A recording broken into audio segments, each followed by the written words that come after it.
The Dorniers, a German aircraft, but they were made for the Dutch Empire before the outbreak of World War II.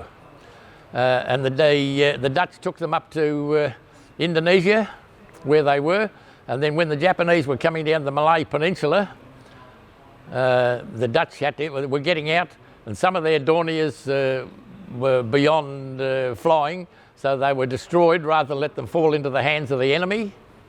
They got out with women and children and some servicemen on board, and they got as far as Broome, and they had to land at Broome to refuel.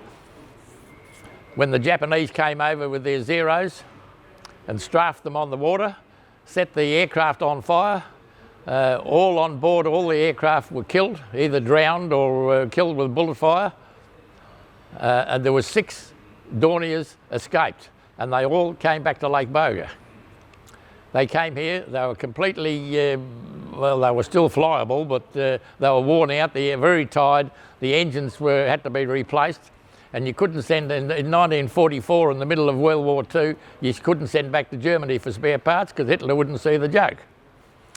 So they tried to fit other engines to them. They weren't a success, so they decided to scrap them.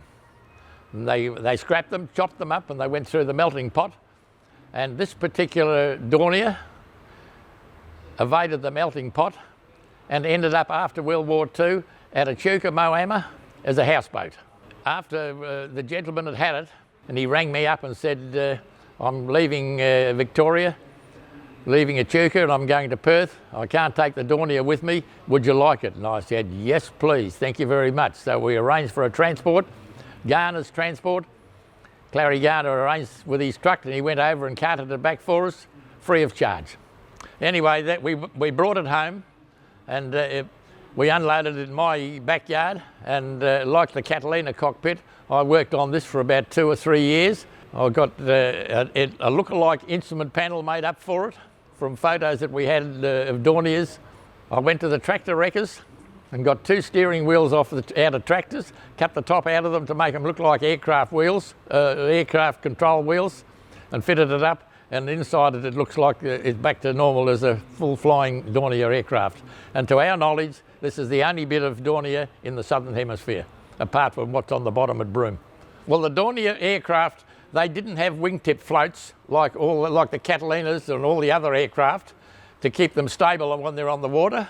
They had a little, like a little stubby wing, it was called a sponson. And that kept them stable in the water. And you can see round here where it was riveted on.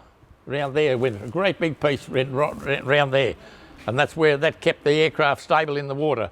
And I remember these aircraft flying around when I was a young fellow, and those who flew them said they were a beautiful aircraft to fly.